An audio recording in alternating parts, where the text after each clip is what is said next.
Hi everyone, let's get this thing started. Excuse me. Okay, this topic then is filed under G in your folders. It's called about value issues. So I'll going over a lot of the stuff that we did when we did the product study, looking at the moral issues page. Now the key point of this slide, of course, is what you call obviously the learning outcomes. But the key thing you need to look for here is that all the language that's used in this bottom section, this idea of environmental, moral, economic, social issues, fashion, new technological developments, ethnic, cultural influences, these are all what we call the technical vocabulary. So when you're answering a question on this, you have to make sure that you drop in words like this to show that you know what you're talking about, okay? Now, one of the things you need to realize when we're looking at value issues is that you have to read and research around this topic. It's not enough to just listen to me and then hope that you'll be able to answer stuff. The only reason I can talk about this is because I'm aware of it as an issue, okay? So you can go onto the YouTube channel, and if you go to this section, the value issues and the core content, you'll see that there's about 6, 7, maybe 8 videos that highlight some of the issues. I'd recommend you go and watch them, watch all of them, okay, and just keep abreast of things that are happening in the news, because the examiner will be looking for this in your answers. They'll be looking for you to quote current examples and relevant examples if you're trying to raise a point when you answer a question, okay? So the whole point of this presentation really is to make us realize that the way that we design and make things affect the safety, comfort and well-being of people who come into contact with our designs. Okay, I always go on about how everything in the world is designed, you know, from the shoes that you're wearing up to the ceiling tiles above your head. Somebody has sat down, a designer, and they have designed that, every single thing around you. And what you have to realize is that people that come into contact with that will be affected by it. And the whole point of a value issue is that you need to be aware that some things may be unsafe, they might be uncomfortable, they might not do much for the well-being of people. And you have to decide as a designer if that's right or wrong, okay? In other words, if it's moral or immoral, all right? Because it's not going to be a clear-cut, yes, you have to do this. There's going to be reasons for why designers perhaps don't do things the right way or do things the wrong way. Many of the workers in this factory are migrants who have travelled thousands of miles from the poorer northern regions of the country. They send almost all the money they earn back to their struggling families. So this is a clip from a series on BBC Three called Blood, Sweat and T-Shirts, where they took some students, literally people just like you know, well off, quite affluent, and they took them to, in this case, it's probably India, possibly Bangladesh, and had them working in the factories there, and just seeing where the garments which they bought from, you know, shops like Primark or Next or Topshop, they got to see where these things were made and the kind of conditions that people lived in. This is your business, isn't it? This is my business, yes. So if you Keen to discover more, Georgina sits down with Praduman, the English-speaking factory co-owner. obviously your workers, they sleep on the floors here. Do you not sometimes like feel bad for them for sleeping on the floor? Yes, I do agree with you. But you see, in case they wish to spend more on their luxuries, they're most welcome. It's their money, how they spend it. But back home, the needs are more. Yeah. That's why they prefer not spending on their luxuries. They prefer sending it back home. Because they all have families to be supported back home. And do they get paid for each garment that they For each make? garment they produce, they get paid. How much do they get for each garment? Each garment has a rate attached to it. It's different for different garments. It's different per piece. If it's a simple piece, it could go up to like 10 rupees per piece. So obviously the workers, if they get in 10 rupees per item, then that works out at 8p English money. See, the thing I'm struggling with the most is the fact that obviously these things that are being made, obviously, the workers are getting paid like 8 pence for them. And say if we take like, I don't know, a normal garment like this, if I wanted to go buy this in a shop, then it would probably cost me about £10. So that's the bit that I'm sort of struggling with, the fact that obviously us as, the UK, we're paying people like yourselves to get their workers. Okay, so obviously what you saw there was she was in a textiles factory that were making garments that may have ended up in places like Primark. And the main bit that she couldn't quite get her head around was the fact that a garment would cost actually, with the price of the material, maybe 8p plus the price of material, and yet it's being sold in our country for about £10. So somewhere along the lines, someone's making a lot of money out of this and someone's losing out on a lot of money.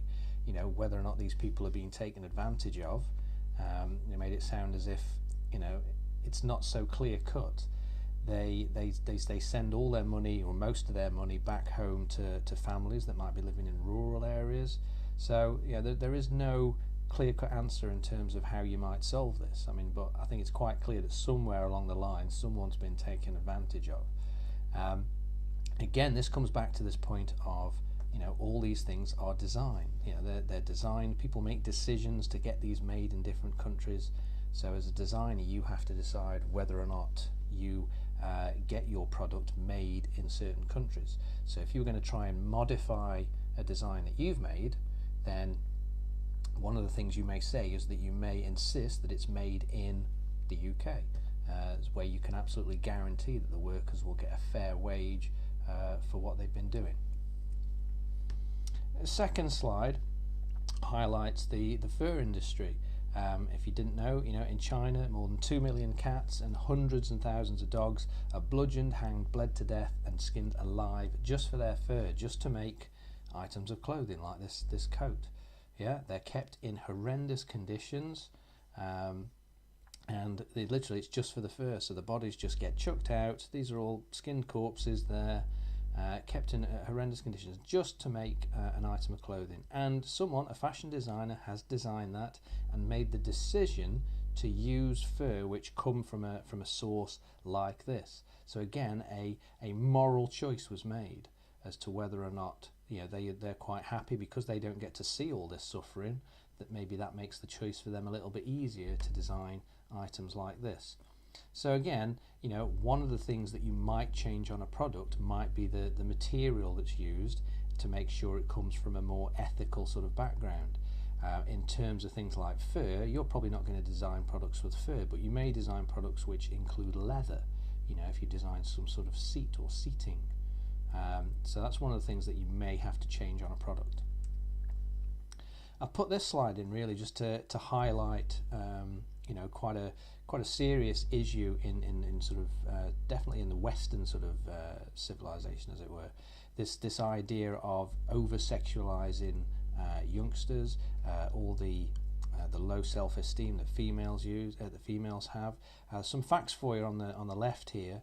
95% of those with eating disorders are between the ages of 12 and 25, which is the age group that you are slap bang in the middle of, and that women are much more likely than men to develop an eating disorder because they're bombarded every day by all these images of what's supposed to be the perfect body and how people are supposed to look. And 91% of women are unhappy with their bodies and resort to dieting to achieve their ideal body shape. 91%.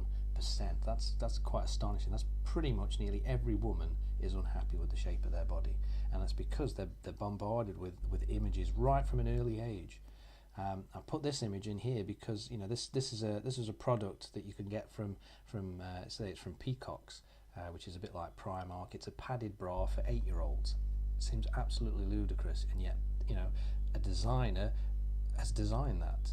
They've been asked by a company to sit down and design products like these, which are aimed at girls under 10, and it's just outrageous.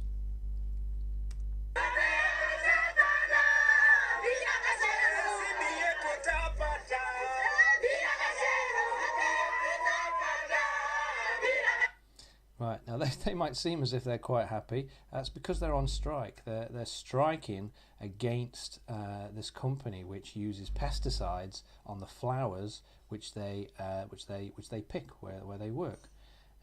What has been realised that these pesticides are being sprayed on these flowers whilst women are working. Very often, women and children are working in these sort of flower farms, and they're causing horrendous birth defects.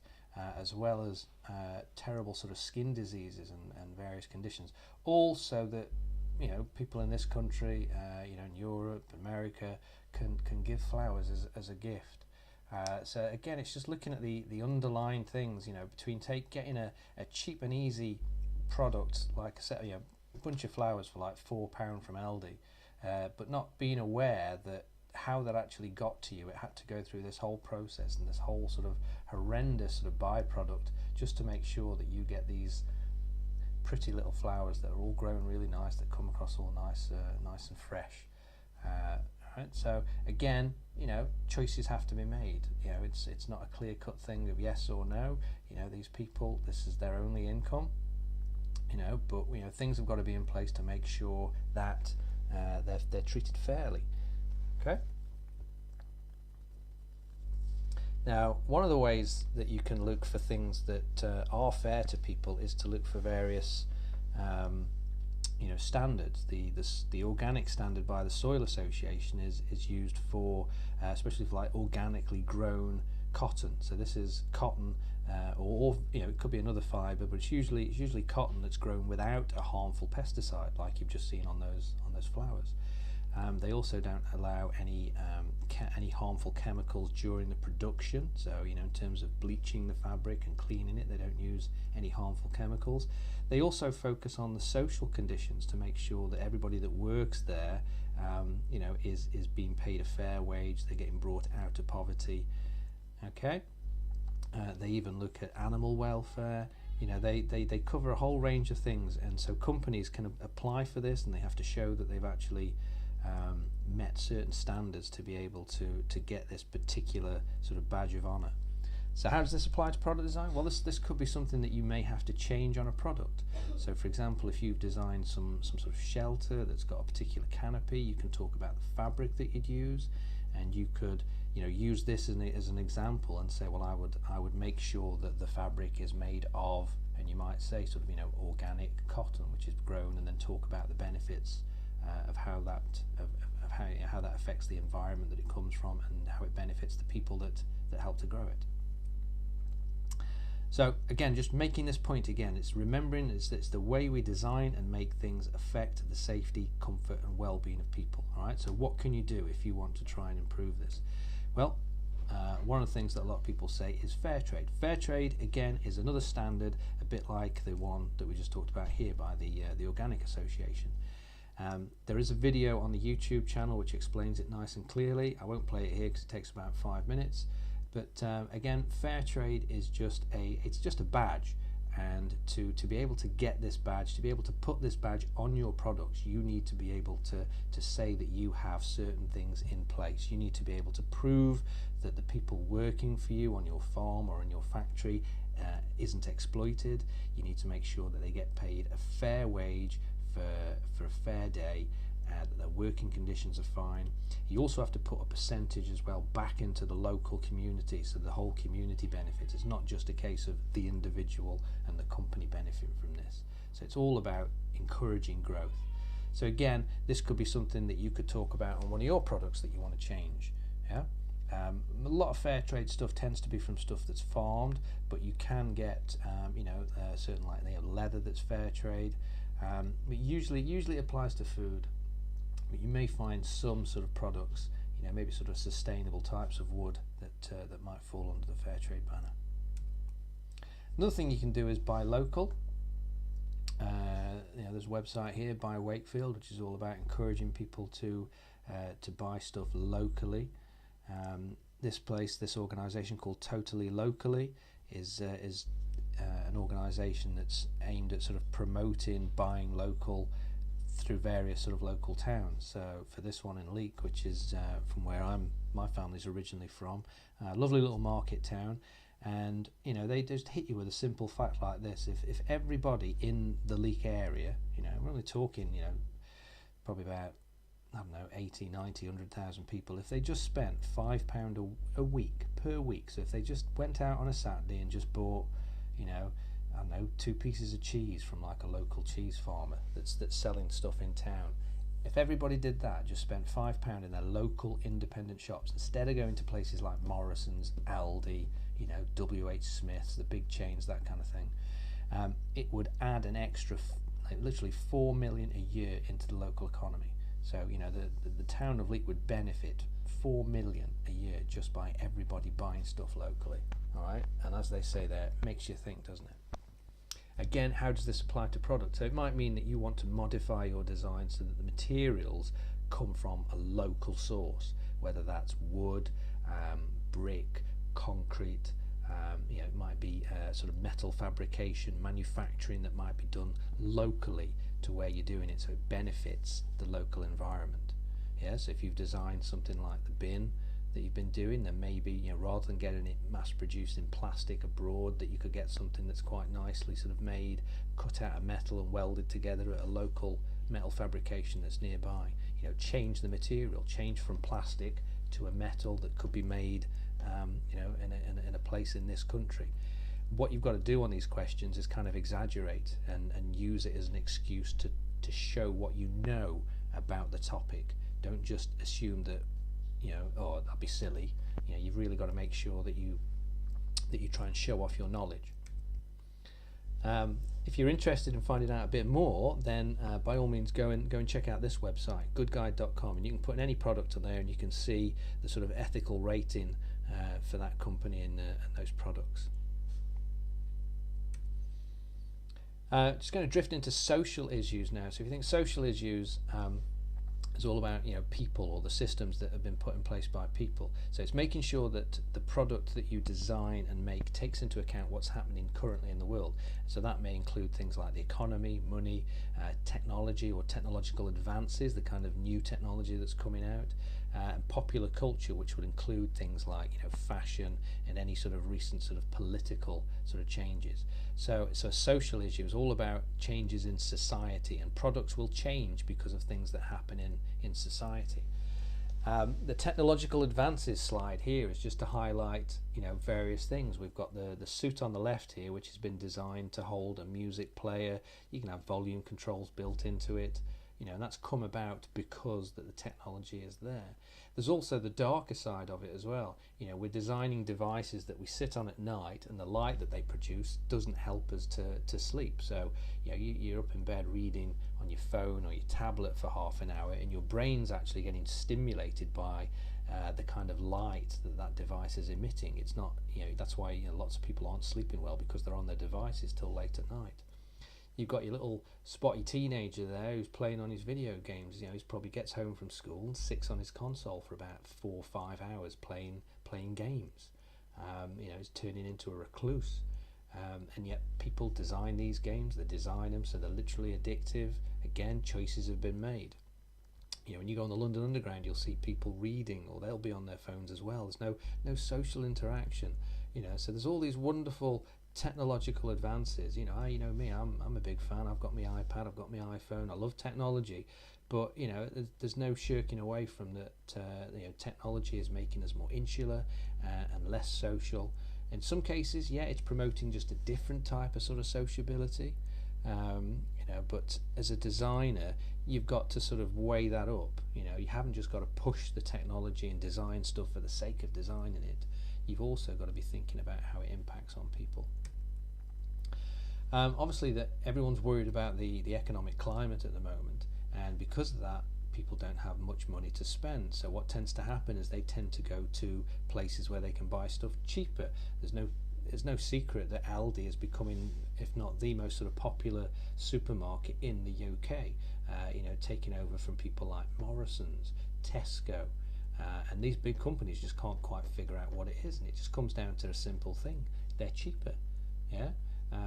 I've got an Aldi at the bottom of my road. That's where we go for shopping, because it's cheap. It's far cheaper than going to, we used to go to Morrison's, or we used to go to Tesco. Now the only problem with that is that you know, this could also lead to shops like pound shops, where everything's suddenly cheap, everything's a pound, so people go in there to spend their money.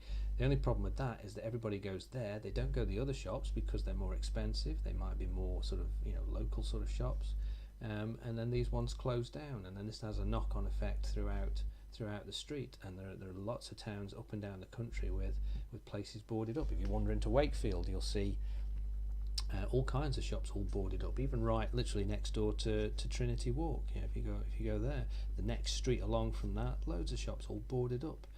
The riding centre used to be the hub of shopping in Wakefield. Now it's practically deserted, with shops popping up for a few weeks and then disappearing again. So you've got to be wary of that. You can make products cheaply, and you can mass produce them. You can get them made in other countries, but you've always got to be thinking about, well, how does that affect the local economy or the economy of the country that you're in? I put this slide in just to highlight a reaction. How products can sometimes react. During the war, clothing fabric was rationed and everybody was encouraged to fix everything. It's not like nowadays where you chuck it away and you buy something new. As soon as the restrictions were lifted, Dior, the fashion house, just went the complete opposite way and designed an outfit that used about 70 meters of fabric as a complete sort of response to this. No, we don't have to make do anymore. Now I've put this in. See if you can figure out what it is.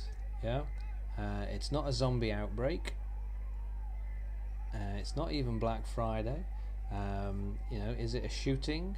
Are these people running away because they're fearful for their life?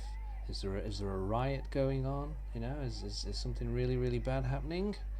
The answer is no. It's all people just trying to get their hands on a new pair of trainers. Yeah, quite shocking, isn't it? And someone pointed out to me, well, it's the same as an Apple store. Yeah, I'm perfectly aware of that. I'm perfectly aware that you see people camping outside Apple stores when new products are coming out. You don't really see them rioting through the doors though when they want to get their products. But basically, another aspect you've got to be aware of as a designer is obviously fashion trends. Things will suddenly take off and suddenly everybody wants that. And as a designer, again, you've got to think, does the designer who designed them, are they aware that that's the kind of thing that happens? Don't know. I should think so. At some level, they must be aware of that, or at least the people that employ them are aware of that. So you have to be aware of that as well. Okay, don't forget, like I said, you've got to read and research around this topic. It's not enough just to listen to me do this. You have to actively go out and find this stuff. It's just like when I keep telling you to use Flipboard to constantly immerse yourself in design. You will not get any better if you just think that you can just look at a few notes and then sit an exam. It will not happen like this. The good thing about that as well is it will make your annotation get better as well. You'll think more about design, and as a direct result, your designing will get better, your annotation will get better, your understanding of design will get better the more you do outside of lessons. Now, I'm going to take a break now because I want you to tackle a question. So alongside with the printout of the slides, I've given you a question there which you should aim to try and complete in 20 minutes. All right, and what I'd like to do is to describe 2 modifications that you would make to improve the ethics of a product that you've recently designed.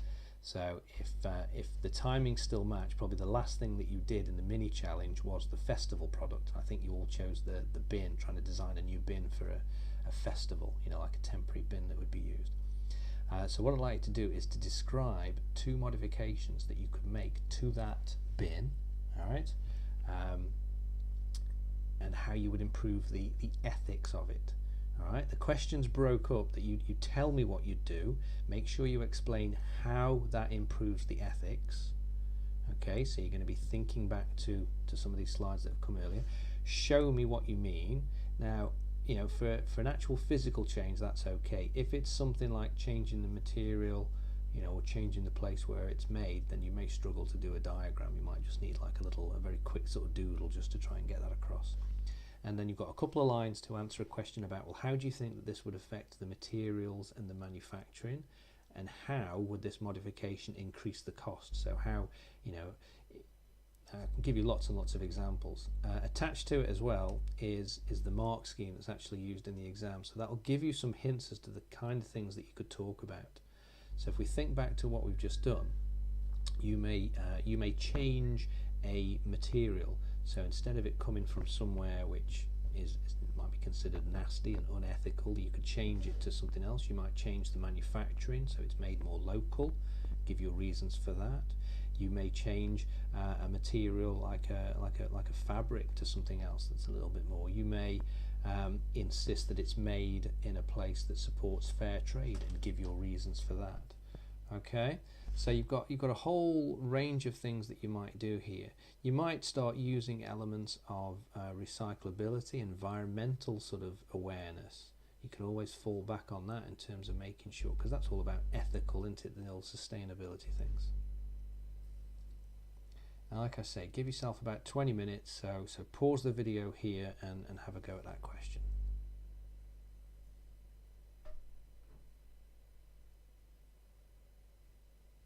Okay, so hopefully you've just had a good stab at that question, and it should only have taken you 20 minutes. It's literally 10 minutes to do a little bit of writing, a quick doodle, and a little bit more writing. The second half of today, I want you to look at this idea of cultural issues. Okay, so that's a little bit different. The first half has been looking at ethical, like quite simply whether it's right or wrong, and the things that you could change and do on products to make sure that your products don't hurt people, yeah, or upset. Cultural issues is more about designing products that don't upset people, all right, may cause offense, all right. So as a designer, you've got to consider that certain shapes, certain colors, certain words, combination of words, certain images have different meanings to different groups of people. All right, so think about people's religious beliefs, think about their political views, think about their sexuality, think about personal choices, you know, being a vegan, anything like that, and also think of like sort of certain traditions that have been in place. So to highlight this, there are just a few simple things. Like this hand gesture is actually seen as offensive in Latin America. We associate that with okay. This particular advert might seem funny, and it probably would seem funny in our country. If we tried to show it in India, it just wouldn't go down very well at all, because the cow is considered a sacred animal. In Thailand, it'd be just as funny. In China, placing two chopsticks upright is a bad omen and symbolises death. Alright, so you should never store your chopsticks like that. The colour red in the UK means danger. We associate red with things that are dangerous. However, in China, it's the colour of good luck and celebration. 13, unlucky for some. Well, it is. Alright, in countries like the UK and the USA, 13 is bad luck. In the USA, you'd be very lucky if you see a house that's a number 13. You won't get a 13th floor in buildings. They're that worried about it being such an unlucky number. Yet in China, the number 13 is supposed to bring you good luck. It's the number 4 in China, which is considered bad luck, death, and you won't find 4th floor or house number 4s. That's considered really bad, the number 4. Here's a few more.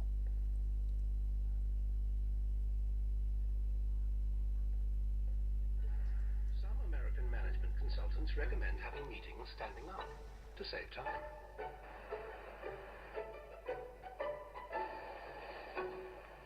Which wouldn't suit this Japanese chairman, who likes to take the time to contemplate what is being discussed.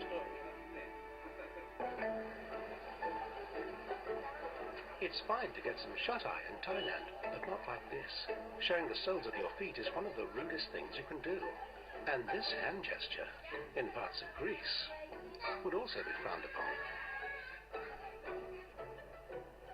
At HSBC, we never underestimate the importance of local knowledge, particularly when it comes to your money, because what we learn in one country can directly benefit our customers in another. HSBC, the world's local bank. There's a whole range of them on the YouTube channel, which you can have a look at. One's to do with certain flowers that you associate with death. That if you score a hole in one, you have to buy everybody a drink in certain countries. There's all kinds of various cultural differences around the world, and HSBC targeted their adverts at sort of saying, well, look, this is why we're such a good bank, because we understand these differences.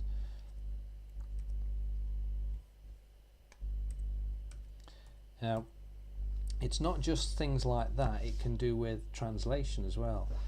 It's very easy, you know, in one country to create a product where a name of a product seems absolutely harmless, but then when it comes into another country, suddenly it might be, you know, somewhat inappropriate, whether that's Erectus ass or the wonderfully named Golden Gaytime ice lolly there.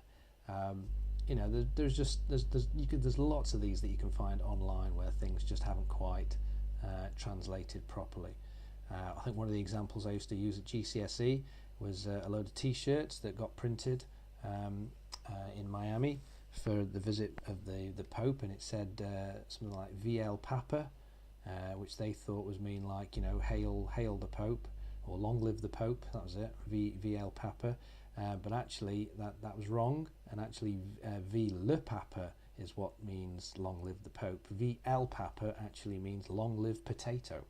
So there you go, just a simple translation little glitch there, and people were wandering around Miami with t-shirts that said long live potato on it.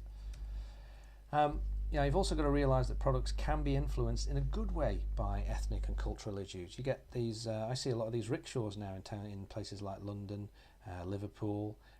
You know, you'd see those in Far East countries, so it's quite cool to see these things sort of making a bit of a breakthrough in our country, because they're very good. They're non-polluting like taxis. They keep the driver nice and fit, and it's really quite a nice way to get around.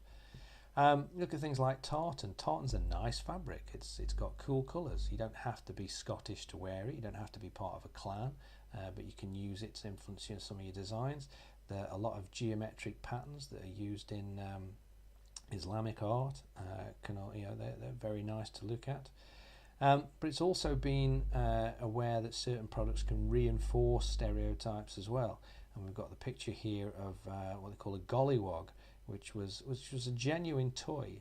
It was just seen as a harmless thing, and it's only sort of looking back in hindsight, and it's suddenly reached a point when, you know, it is a complete racial stereotype. You know, it was designed. The idea of a gollywog was designed to to demean African people, African and black people, and yet white people saw it as a bit of fun, and when it wasn't, it's completely inappropriate. You can still probably buy these in maybe sort of second-hand shops and stuff like that. But I remember having like a little toy gollywog when I was young. You just didn't think anything of it. It's only now you look back and you just think how completely inappropriate it is. There's also products that reinforce gender stereotypes. You know, why is it that girls play with dolls, boys play with army figures? You know, why are girls encouraged to play, sort of house activities, cooking, that kind of stuff, and yet boys are sort of recommended to have workbenches? There's no logic behind it. Yeah, you've got to think about that when you design your products. So again, it's just remembering that the particular shapes, colours, words have different meanings to different groups. So if you're asked to think about a product, think about religious beliefs. Can your product cause any kind of offence because of a religious belief? Can it offend people because of various political views? Yeah, just because you like one political party. Anything to do with sexuality and how it affects that, whether it's reinforcing gender stereotypes. Anything that causes offence because of personal choices and beliefs. Yeah, that could be anything. That could be something to do with LGBT stuff. You've just got to you've got to make sure that you don't do something which you think is harmless but could actually cause offence because you've not thought enough about it. So a quick recap of what we've looked at in the video. I know it's gone on for a while, but there's a lot to cover. So a moral issue. Okay, a moral issue is making sure no one or nothing who comes into contact with the product will get hurt. A social issue is all about making sure that the product takes into account what's happening currently in the world that affects people and money, technology, culture. A cultural issue is making sure that the product will not offend or upset people because of different cultures, religions or beliefs. Again, I will reiterate again, you have to read and research around this. All right. All we've looked at today are these two sides, things about ethics and about culture. All right. So you've got to think about how to modify a product to address certain ethical issues. All right. So you get to pick the issue, but then you try and describe how how you would change a product to make it more ethical, to make it better. The second question I want you to look at, again, this is another 20 minutes. Okay, you should not be spending longer than 20 minutes on this. You know, cultural issues are an increasingly important issue for any designer. What I'd like you to do is to describe 2 modifications that you would make to your product to address particular cultural issues. So just like with question 1, I want you to tell me, all right, and make sure you explain how it addresses a specific cultural issue. And that might even be something as simple as changing a colour. Yeah, even if you've not designed it to be a particular colour, you could say, I would make sure that part A wouldn't be the colour red, because the colour red would cause such and such. You might also, even though you haven't given it a logo or a name, you could say, I would change the name to this. I would not use a name that would cause offence because of these particular reasons. Again, with all this, you need to talk about, well, what materials and manufacturing processes would you use with that particular change. The mark scheme support is a bit different to the first one. It's just got lots and lots of sort of different examples. And again, this is the exact mark scheme that was used for this kind of question. And so one of the things that you've got to do, you know, this kind of just gets the examiner in the sort of mood for marking it, you know, and the types of stuff like that. So it might be that you might include a certain design on it, or you might omit a certain sort of design element. You might not use a particular material because, you know, it might be seen as offensive. You know, something like leather, you know, can be seen as offensive in certain cultures. It could also be to do with stuff causing offence to certain sort of ages, you know, almost being sort of ageist in a way. Okay, so yeah, it's you've got quite a couple of sort of difficult questions there that do require a bit of mature sort of thinking. Okay, so the first one is, you know, what would you do on a product to improve its ethics, yeah, to show that you're actually aware of certain ethical issues. And the second question is, you know, how would you change your design to take into account specific cultural issues. Okay, so have a good crack at that. Again, it shouldn't take more than 20 minutes. I mean, this video in total I think has taken about, if I just check, oh, very close to 40 minutes. So this is kind of like a lesson. So you've got the next lesson now to work on that. Hopefully this should have all worked out about roughly about 1 hour and 20, and you'll be fine. Okay. As with all the stuff, just have a good stab at this and get it into me tomorrow, either to my shelf or to me at registration. Okay, and really make an effort on this one, please. It's a difficult one. Okay, so I'm not expecting great answers, but I am expecting some answers which do touch upon the things that we've spoken about. Okay, thank you, and goodbye.